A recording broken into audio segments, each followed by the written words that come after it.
Irmãos, nosso texto base de hoje, nós, na verdade, vamos ler dois textos.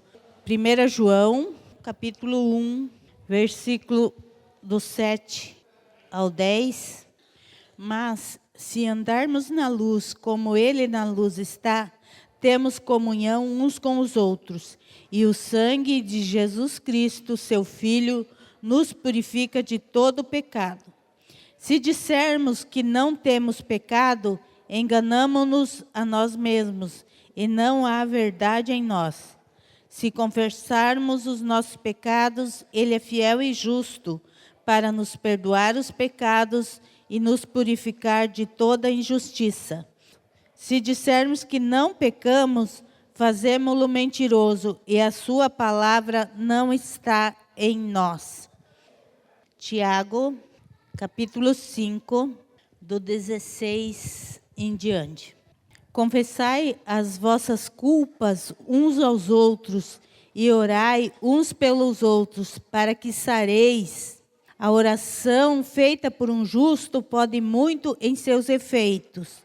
Elias era homem sujeito às mesmas paixões que nós, e orando pediu que não chovesse.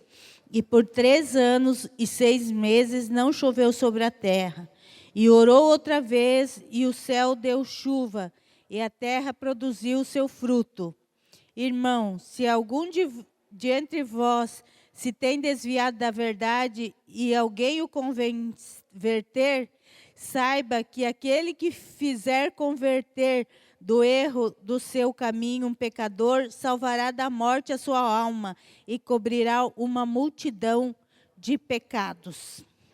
Nós vamos falar um pouco hoje sobre pecado, sobre confissão de pecado. Nós lemos esses dois textos e nós vamos falar um pouquinho então sobre perdão dos pecados. É um tema que a gente não gosta muito, né, de falar sobre pecado, porque a gente sabe que a gente é pecador, mas a gente não gosta de ser lembrado que somos pecadores. Mas, às vezes, irmãos, a gente se acostuma com o pecado e não leva uma vida conforme deve ser a vida cristã. E pecar, nós vamos pecar. Até Jesus voltar, a gente vai continuar pecando porque nós somos pecadores. Mas a diferença é que hoje o pecado não nos domina, isso é, a gente comete um pecado e a gente já se arrepende dele. Quando a gente toma consciência que pecou, é automático vir o arrependimento também. Mas se não vier o arrependimento, aí sim é o problema, né? Então, às vezes a gente, como eu falei, o pecado agora na nossa vida, ele deve ser acidental, um acidente. Eu não queria, mas aconteceu, é um acidente. Mas a gente não pode se acostumar com a prática do pecado. E muitas vezes, irmãos, nós pecamos e a gente não se arrepende do pecado. E a gente acha que aquele pecado não é tão grave assim. Ah, mas isso aí não tem nada a ver. E a gente vai ver, irmãos, que esse nada a ver pode nos custar muito caro, porque nós precisamos, sim, entender que o pecado ele deve não fazer parte da nossa vida. Nós vamos ver algumas coisas que nos levam a, muitas vezes, a não querer confessar o pecado. E a primeira ponto é o perigo da transferência de culpa. É quando a gente transfere a culpa do nosso pecado para o outro. Quem foi a primeira pessoa que fez isso? Adão e Eva, né? Eles foram os primeiros que fizeram essa, que a gente chama de transferir a culpa. Quando Deus chega e fala para eles, você pecou? Eu pequei, mas a culpa não é minha. Adão jogou a culpa na Eva e Eva jogou a culpa na serpente.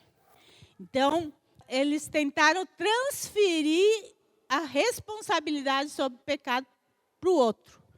Ah, não, mas eu fiz, mas a culpa não foi minha. Eu nem queria pecar. Então, irmãos, nós temos que tomar cuidado, que nós também hoje, parece que isso também veio junto, né? Na humanidade, essa mania da gente querer pôr a culpa no outro. Quando a gente é confrontado com o nosso erro, com o nosso pecado, muitas vezes nós também queremos transferir a culpa. Ah, não, eu fiz, mas a culpa é do outro. Ah, eu fiz, mas a pessoa me fez pecar. Eu não queria pecar, mas a pessoa fez com que eu pecasse. Então, ao invés da gente dizer, é verdade, eu pequei, eu errei, eu sou culpado, a gente procura minimizar o nosso erro e colocar a culpa em outra pessoa, para aliviar o nosso lado. E isso, irmãos, é um problema bem sério na nossa vida cristã. Porque quando a gente realmente não admite os nossos pecados e sempre acha uma desculpa para eles, é sinal de que não há um arrependimento verdadeiro no nosso coração. Porque quando há o arrependimento verdadeiro, a gente não arruma desculpa. Eu errei, eu pequei, eu não devia ter feito, eu fiz, eu sou errado. Mas quando a gente começa a sempre transferir a culpa, não, mas eu fiz, mas não fui eu, né? Parece que a gente nunca está disposto a assumir o nosso erro sozinho. A gente sempre quer que mais gente pague também pelo erro, né? E isso é um problema sério, porque isso nos leva, irmãos, a nós não reconhecer o nosso pecado. Não de verdade, não com arrependimento. Porque a gente colocou a culpa no outro. Então, se a culpa é do outro, eu estou bem. Né? Se a culpa foi do outro, eu estou bem. Então, nós temos que tomar muito cuidado. Quando Deus chegou para Adão e Eva, e ele queria uma resposta deles, eles arrumaram desculpa, em vez de dizer, não, eu pequei mesmo. Eu desobedeci, eu fui lá e peguei mesmo da fruta e comi.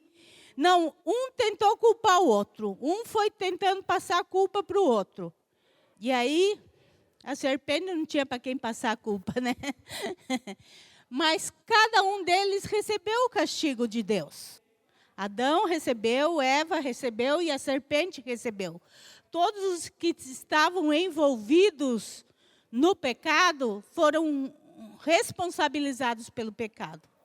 Então, assim, irmãos, se o teu pecado existe mais pessoas envolvidas, lembre-se que quem vai tratar com a pessoa envolvida é Deus. É Deus que trata com cada um que está envolvido em pecado. E não é nós que devemos dividir a culpa do nosso pecado com outras pessoas. E a gente tenta sempre querer minimizar. O que Adão falou para Deus? A mulher que me deste por esposa. Ele, além de jogar a culpa na Eva, ele quis jogar a culpa em Deus também. Foi você que fez a mulher, hein? Tu me deu ela e olha o que ela aprontou para mim. E Adão ali já tentou pôr Deus no rolo também. Até não foi, olha, a mulher que tu me deu. Foi ela. Ao invés de ele dizer, não, eu desobedeci, eu errei, a culpa é minha, eu pequei, ele joga a culpa em cima da mulher. E automaticamente dizendo, Deus, foi tu que criou ela, hein? Ela é problema teu, não meu. Olha como que é as coisas, né, irmãos? Só que para quem que Deus deu a mulher? De quem a mulher se tornou responsabilidade? De Adão, né? Só que aqui ele diz, a mulher que tu me deu. Ele está tentando transferir a mulher para Deus de novo, né? Mas ela é a responsabilidade dele. Mas isso, irmãos, a gente faz também quando a gente não quer assumir o nosso pecado. A gente sempre arruma uma desculpa de tentar inverter a situação. Ah, mas olha, né? Foi fulano de tal. Deus, tu não sabe o que aquela pessoa fez, que me levou a pecar. E é interessante porque a Bíblia diz que nós só somos tentados pelos nossos desejos. Então, eu nem posso transferir, porque o pecado que eu realizo é os meus desejos. Né? É aquilo que eu tenho desejo. Mas, olha só, aí Deus vai falar com Eva, o que ela fala? A serpente me enganou e eu comi. Então, parece que a humanidade gostou desse negócio de pôr a culpa nos outros. Lá desde Adão e Eva. Ah, mas foi a mulher que tu me deu. Ah, mas foi a serpente. A serpente que tu criaste. Eles foram transferindo a culpa, ao invés de assumir a culpa. Adão devia ter dito, Senhor, eu peguei e comi. A mulher devia ter dito, eu peguei e comi. Mas eles foram tentando jogar a culpa para cima do outro, para talvez achar que Deus ia desculpar o pecado deles. Mas nós vemos que cada um deles teve uma sentença pelo pecado cometido. A mulher teve, o homem teve e a serpente teve. Então, diante de Deus, irmãos, não cola jogar a culpa do nosso pecado em cima do outro. Adão, Eva tentaram, mas não convenceu Deus. Se eles que estavam ali diariamente conversando, que tinham tanta intimidade com Deus, Deus não se deixou convencer de que eles não tinham culpa, imagine nós. Será que nós vamos conseguir convencer Deus que a culpa não é nossa? É do outro? E na nossa vida cristã, irmãos, nós precisamos assumir os nossos erros e pecados. Por quê? Porque diante de Deus, é só a minha alma que conta. Diante de Deus, sou só eu e Deus. E mais ninguém. Então, nós precisamos entender que Deus não vai se deixar levar e me desculpar pelo meu pecado. Ah, mas o outro. Deus trata cada um que precisa ser tratado. Deus não poupou o Adão, que ele podia dizer, mas que culpa eu tenho, né? A serpente e a Eva, né, conspiraram lá e eu entrei de gaiato nessa conspiração aí, né? Ela me trouxe uma fruta, achei que era o almoço e comi.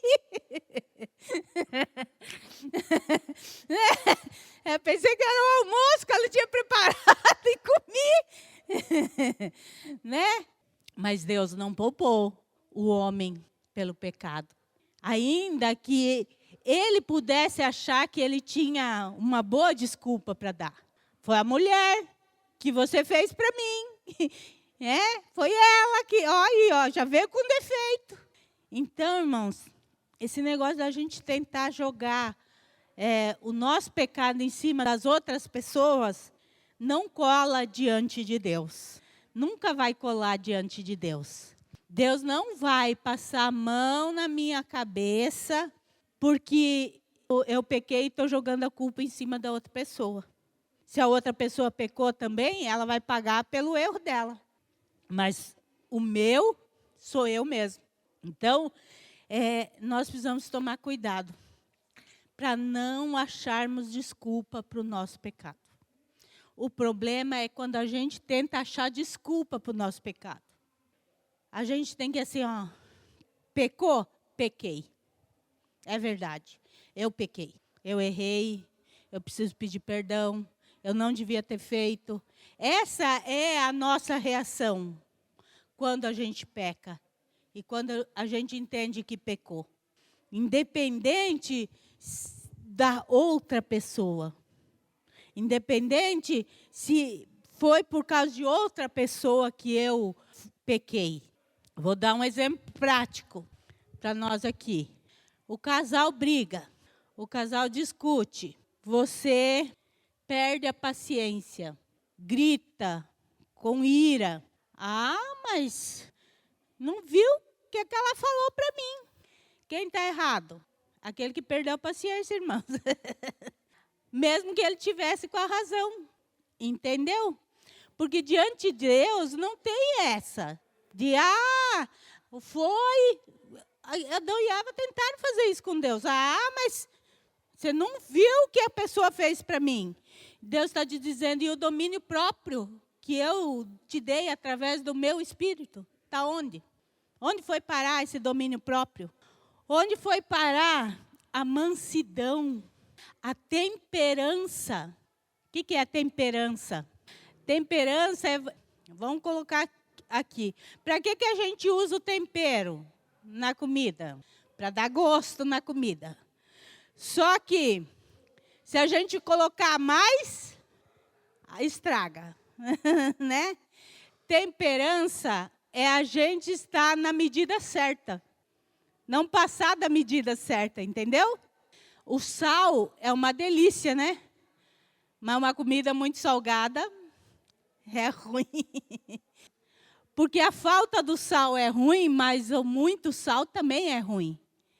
Tudo precisa estar no equilíbrio, não é?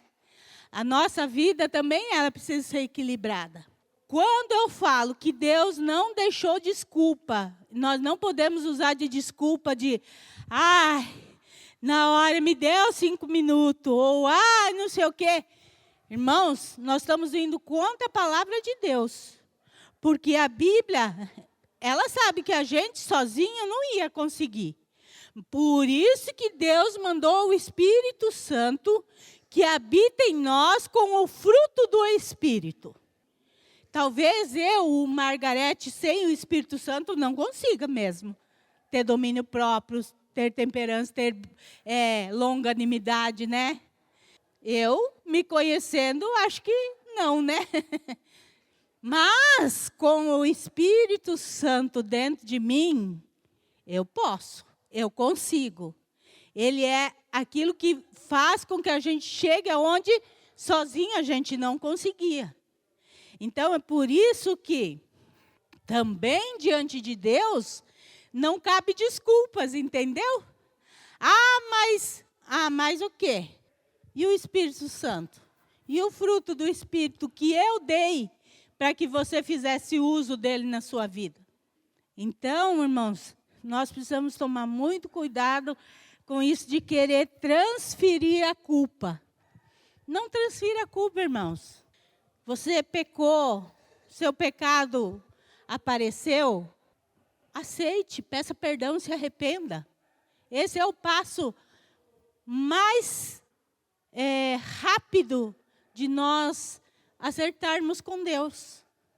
Às vezes a gente procura outros caminhos e no fim a gente só vai juntando mais coisa contra nós diante de Deus. Foi isso que aconteceu com Adão e Eva. Ao invés deles assumirem o erro deles, eles tentaram achar 1001 desculpas, foi só piorando a relação deles com Deus. E aí a gente vê a sentença que cada um deles levou. Deus não deu a sentença para Eva porque ela era mais culpada ou menos culpada de Adão. Deus deu a sentença de Adão pelo pecado dele, a sentença de Eva pelo pecado dela e a sentença da serpente pelo pecado da serpente. Não se preocupe também. Deus não vai punir mais ou menos você por causa da outra pessoa. Deus é justo.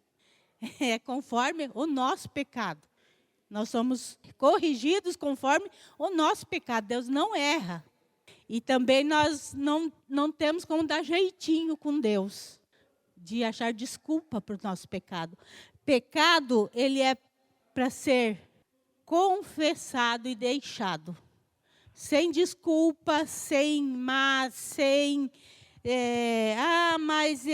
Não, irmãos. É pecado?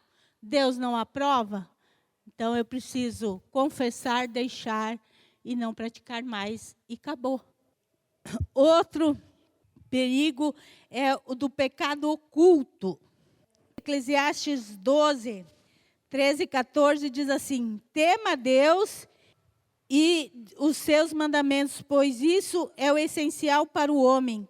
Deus trará a julgamento tudo o que foi feito, inclusive tudo que está escondido, seja bom ou mal, ou encoberto, algumas traduções, seja bom ou mal.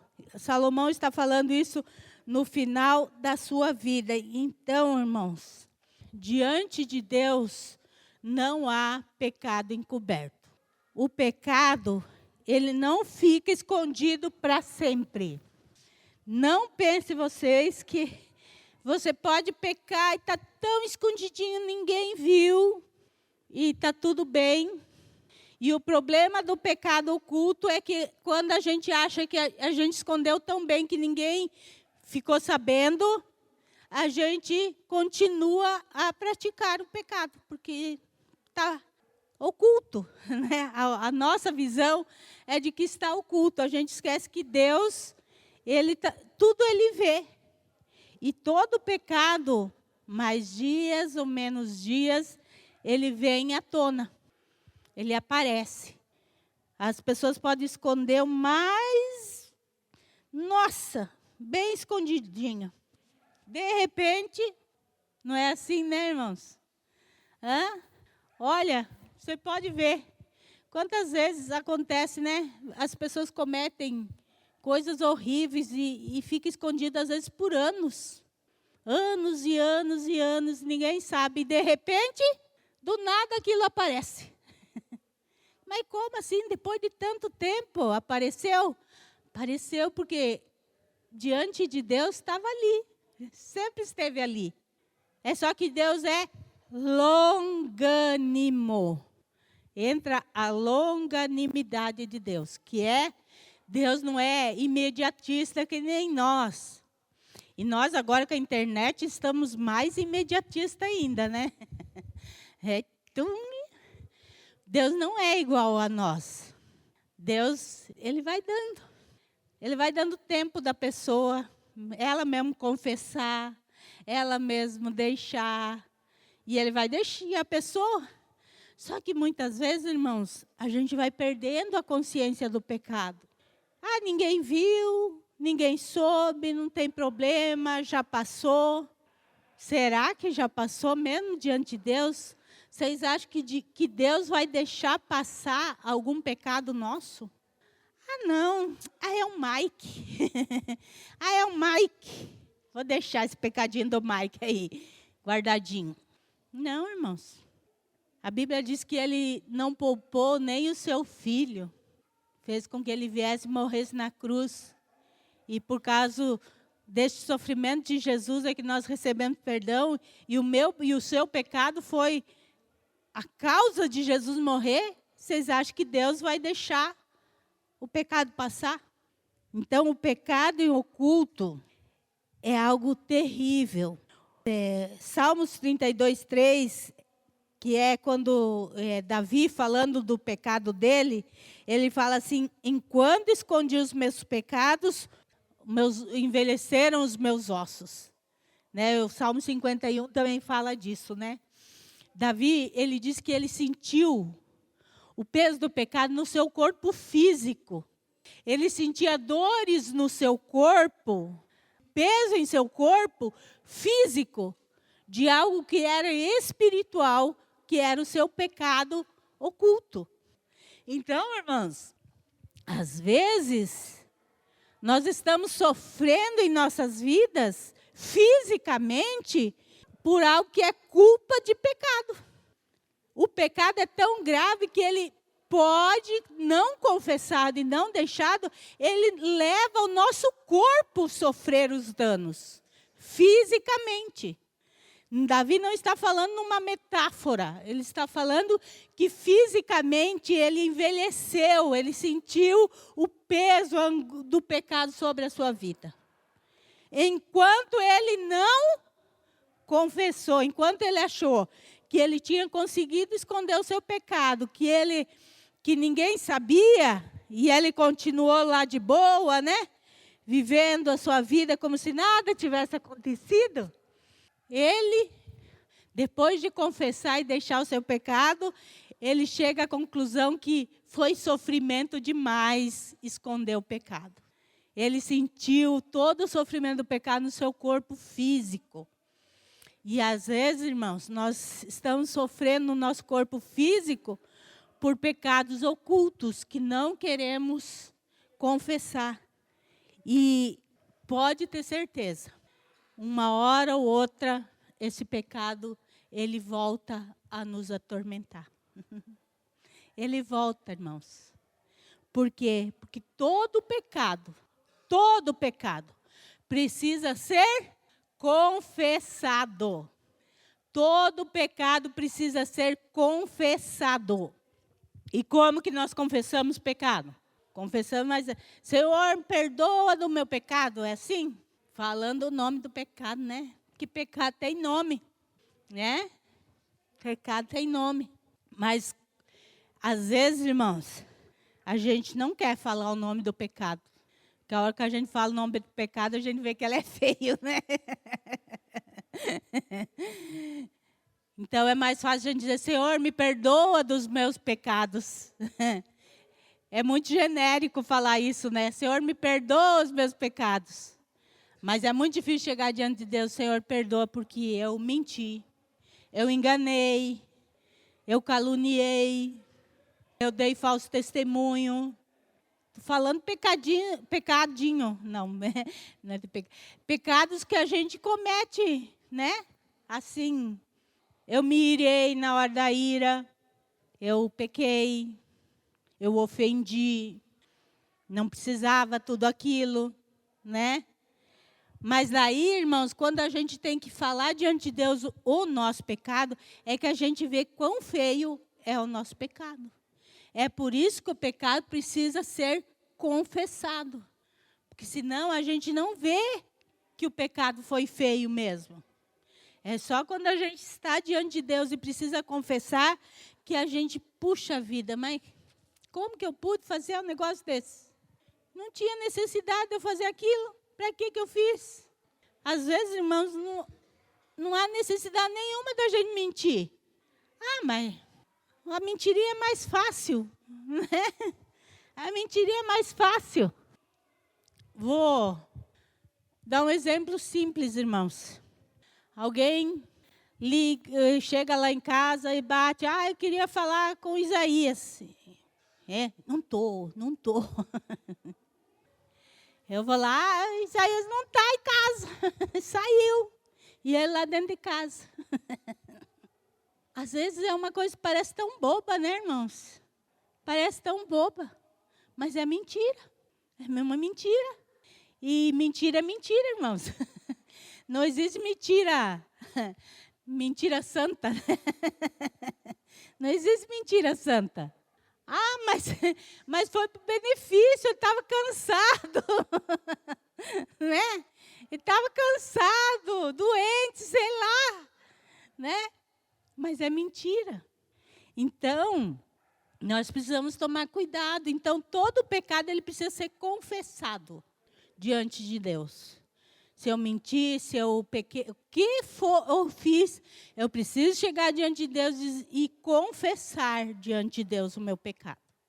Tornar ele visível para nós mesmos, porque Deus já sabe dele, né? Mas às vezes a gente tenta minimizar o nosso pecado. Mas quando a gente confessa ele, e a gente realmente tem que olhar para nós e ver o pecado nosso, então a gente vai tomar consciência de que aquilo é errado e não deve ser feito. Então, irmãos, cuidado com o pecado oculto, aquele que a gente tenta esconder, que a gente acha que pode esconder. Não pode. Deus sempre traz à luz o nosso pecado. É que Deus não é imediatista que nem nós, né? E olha, irmãos, nós como casal precisamos tomar muito cuidado com isso. Sabe por quê? Porque às vezes a gente peca e faz o nosso companheiro, o companheiro pecar. Além da gente pecar, a gente está levando a outra pessoa ao erro, né? Isso é muito sério. E aí eu vou dar uma dica para vocês casais aí. Seu marido, sua esposa vier com um papinho ali, ó, vai lá e fala isso para... Eu não vou não. Eu não vou não, hein? E se ele tem... Não, você tem que ir. Então, você quer pecar, peque sozinho.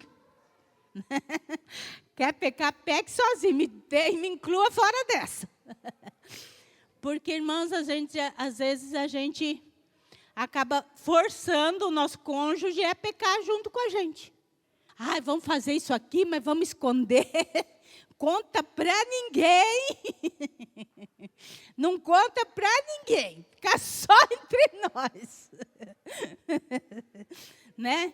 E às vezes a gente está levando outra pessoa ao pecado junto. Irmão, seja quem for, nosso marido, nosso filho, nossa esposa, nosso pai, nossa mãe, se alguém quiser que você peque junto com ele, caia fora. Não vou não, vai sozinho. A nossa salvação é mais importante do que qualquer outro laço que possa existir. Então, nós amamos os nossos, amamos sim, mas a gente nunca vai estar disposto a errar junto. A gente sempre tem que levar a outra pessoa a corrigir o erro, não incentivar ao erro. Né? Então, a gente precisa tomar cuidado, porque a consequência vem para todos. Adão foi punido, Eva foi punida, a serpente foi punida. Então, não pense que você não vai ser punido por Deus, porque foi o outro que te levou a pecar. Vai ser punido do mesmo jeito. Então, a única solução para nós é não pecar. Não pecar, não fazer nada que nos leve ao pecado. Outra atitude que é perigoso para nós ter é a arrogância ou a dureza de coração. Quando a oferta de Caim foi rejeitada pelo Senhor, ele demonstrou ter um coração duro e arrogante. Caim, ele mostrou que ele não tinha um coração bom diante de Deus. Em Gênesis 4:7 diz, se bem fizeres, não é certo que serás aceito? E se não fizeres bem, o pecado jaz à porta, e sobre ti será o seu desejo, mas sobre ele deves dominar. É Deus falando para Caim, quando a oferta de Caim não foi aceita. Caim, ele ofertou, mas ele fez porque tinha que fazer. Essa que é a verdade. Abel, ele ofertou porque ele queria ofertar ao Senhor. Ele queria dar o melhor ao Senhor. E ele foi lá e ele deu do seu melhor para o Senhor. Caim, por outro lado, ele fez porque tinha que fazer. É mais ou menos assim, ó. Eu vou na igreja porque senão depois eu tenho que mandar mensagem para o pastor porque que eu não fui. Você só veio porque você não quer fazer outra coisa. Você não veio porque, eu vou na igreja porque eu quero louvar o Senhor, eu quero dar o meu culto ao Senhor. Eu quero ver meus irmãos, estou com saudade dos irmãos, quero estar junto com meus irmãos. Então, Caim, ele fez de qualquer jeito a oferta dele. E aí Deus fala, se você fizesse bem, por certo eu não ia aceitar a sua oferta? Ele ia aceitar como aceite Abel, mas... E aí, quando Deus, ele vai lá, sabemos a história, e mata o seu irmão, Gênesis 4:9, né? Deus pergunta para ele de novo, né? Cadê o seu irmão, né? Onde está Abel, teu irmão? E ele, não sei, não sou guardador do meu irmão. Quer dizer, o coração de Caim era um coração duro, arrogante. Ele não se dobrava. Deus mostrou para ele que não aceitou a oferta por culpa dele. Porque ele não tinha dado o melhor para Deus. Porque ele tinha feito a oferta de qualquer maneira. Mesmo assim, ele culpa Abel. E ele vai lá e mata Abel. E quando Deus fala, Caim, cadê seu irmão? Por acaso, né? Sou babado, meu irmão, agora tem que dar satisfação, tá, meu irmão? Quer dizer, nem com tudo que tinha acontecido havia remorso no coração de Caim. A gente não vê ele, Senhor, me perdoa, eu errei. Nossa, num momento de fúria, eu errei, eu matei meu irmão. A gente não vê isso. Ele estava totalmente arrogante ainda. Por acaso, né, tem que ficar cuidando do meu irmão? Ele não aceita quando Deus mostra que ele tinha feito mal à oferta.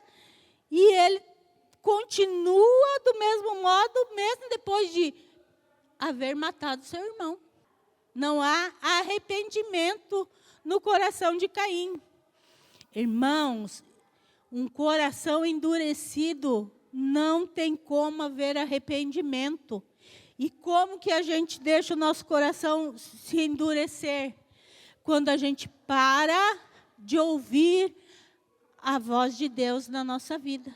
Quando a gente não dá mais importância para as coisas de Deus.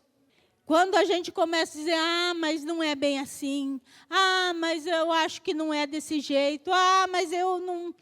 Quando nós começamos a arrumar desculpa para fazer os nossos desejos, nós começamos a endurecer o nosso coração, porque as coisas de Deus já não nos tocam mais.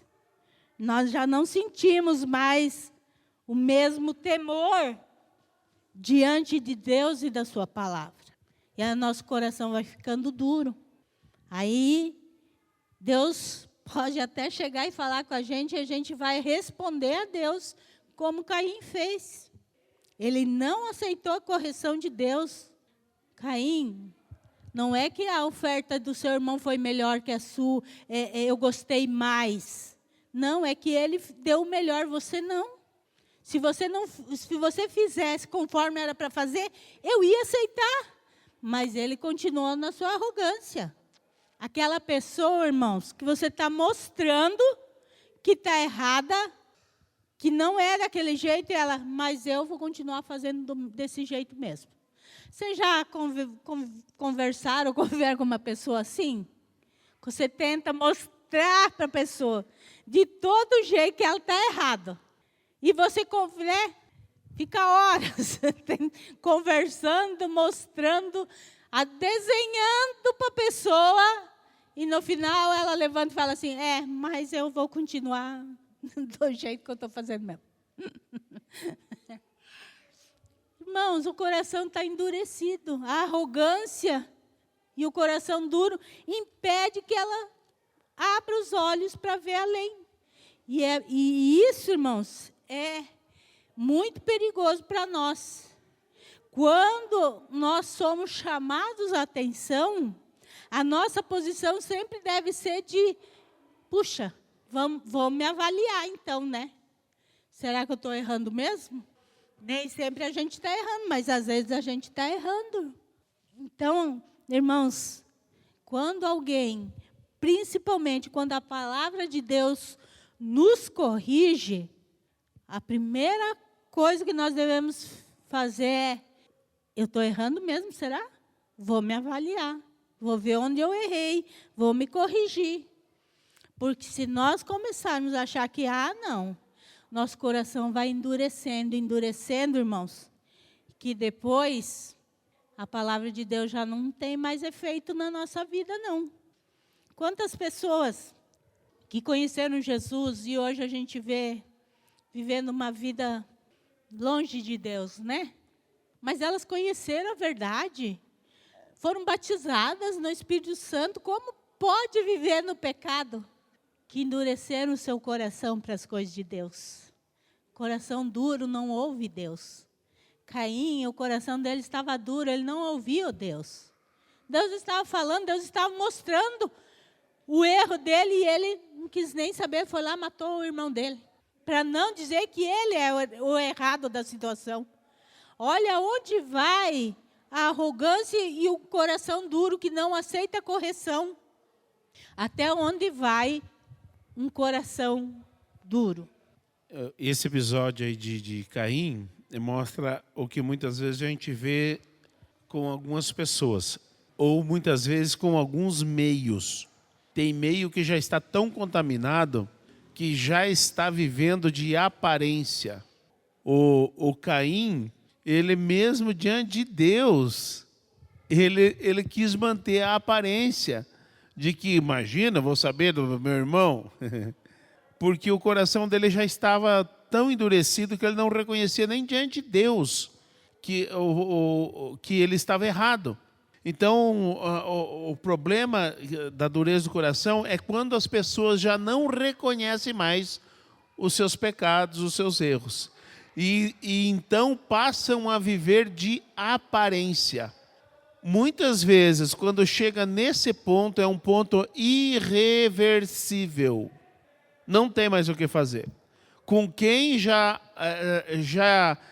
está acostumado a viver de aparência, não tem mais o que ser feito. Vocês viram que nem Deus mudou o coração de Caim. Então é importante nós parar e pensar, será que o nosso coração não está endurecido?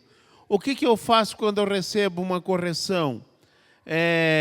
Será que o que eu estou vivendo é verdadeiro diante de Deus? Ou eu estou vivendo só uma casca, só aparência? Então a gente não pode jamais querer aparentar uma coisa sendo que é outra. Então o Caim é um exemplo claro de que nem Deus conseguiu convencer o Caim de que ele estava errado. Por quê? Ele só queria viver de aparência. Diferentemente de Davi, né? Que foi o homem segundo o coração de Deus. O que acontece quando Davi é confrontado do pecado dele? Quando o profeta Natan chega e confronta e mostra a Davi o pecado dele, o que Davi faz?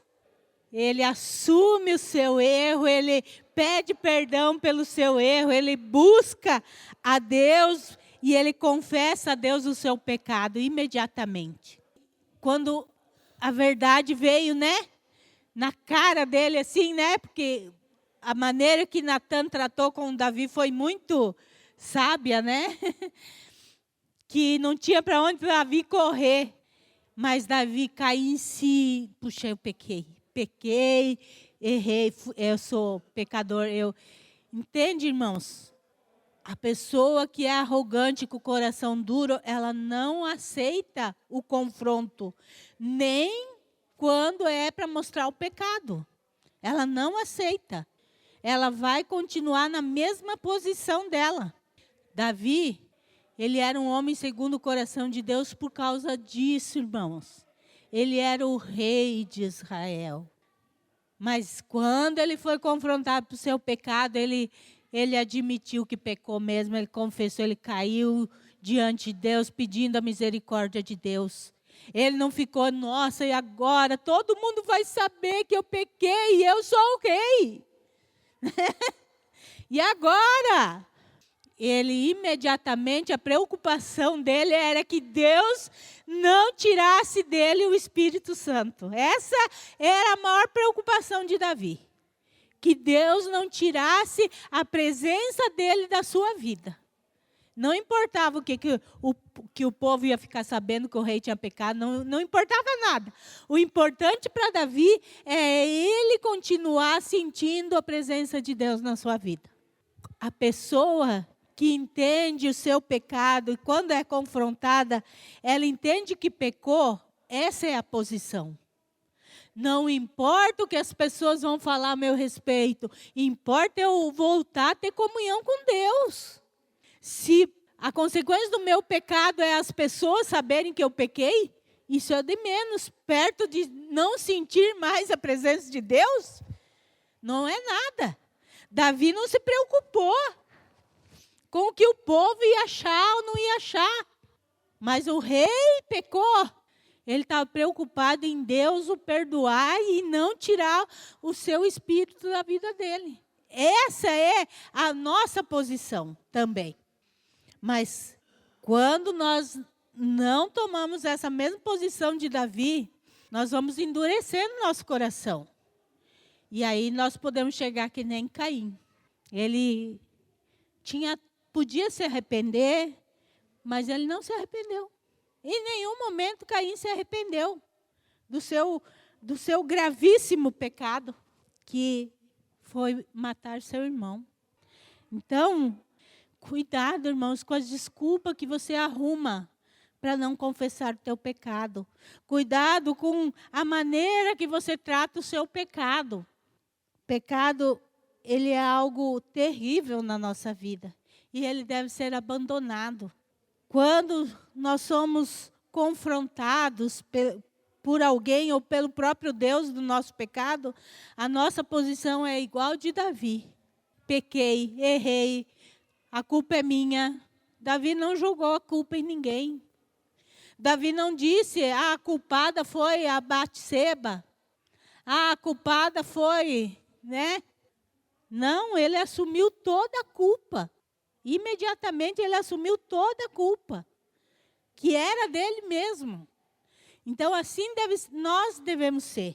Confissão de pecado é reconhecer que a culpa é nossa. O pecado é meu, a culpa é minha. O erro é meu. Sou eu que preciso pedir perdão a Deus. Sou eu que preciso colocar minha vida em ordem diante de Deus. Então nós precisamos tomar cuidado, irmãos, para que a gente não transfira a culpa, para que a gente não tente ocultar o nosso pecado e para que a gente não endureça o nosso coração. Para que assim a gente viva uma vida cristã como deve ser vivida na presença de Deus. Santos. Ser santo é estar sem pecado. E a gente está sem pecado quando a gente confessa e deixa o pecado. Amém?